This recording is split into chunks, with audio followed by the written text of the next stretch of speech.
комментариях прозвучал вопрос: схема посадки инжира, через сколько метров? Вот сама постановка вопроса мне говорит о том, что человек собирается посадить много кустов инжира и получать с них большой урожай. Меня это, честно говоря, радует. Чтобы ответить на этот вопрос, нужно учитывать два важных момента. Первый момент — это, конечно, климат, в котором вы собираетесь выращивать инжир. А второй момент — это постоянное вот такое наше садоводческое противоречие. С одной стороны, мы хотим много урожая, а с другой стороны, мы ограничены размером своего земельного участка. Ну, давайте по порядку. Итак, климат. Рассмотрим два варианта. Итак, первый вариант: вы живете в теплом климате, где можно выращивать инжир в открытом грунте совершенно без всякого укрытия. В прошлом году мне посчастливилось побывать на промышленной плантации инжира в Испании.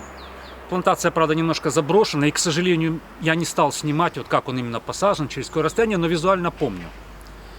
И вот эта заброшенная плантация — хороший наглядный пример. Посажены там растения приблизительно с расстоянием в 6 метров. Почему?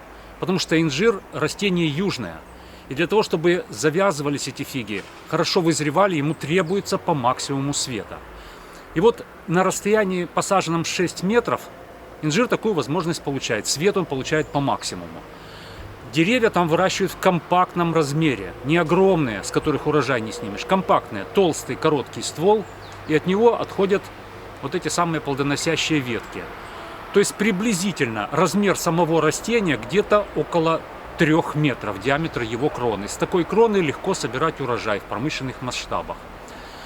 Ну, как я сказал, мы ограничены размером нашего участка, поэтому если вдруг на наших участках вы собираетесь его так выращивать, наверное, все-таки можно немножко более компактно.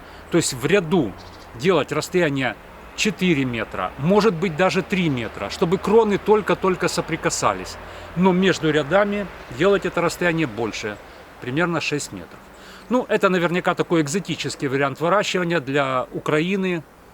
Ну, пока еще такой вариант не подходящий. В Украине, настаиваю на этом, для меня это аксиома, инжир нужно выращивать только с укрытием. Только так вы гарантированно получите хороший урожай каждый год, что важно. Поэтому давайте рассмотрим второй вариант. Для Украины самый подходящий. Итак, вы выращиваете инжир с укрытием. Что это значит? Напомню, что источником тепла зимой для наших растений является именно земля. Поэтому ветки растений, любых, в том числе инжира, мы должны пригнуть и пришпилить к этой самой земле. Ну, естественно, укрыть сверху. Вот тогда он будет там в тепле хорошо зимовать.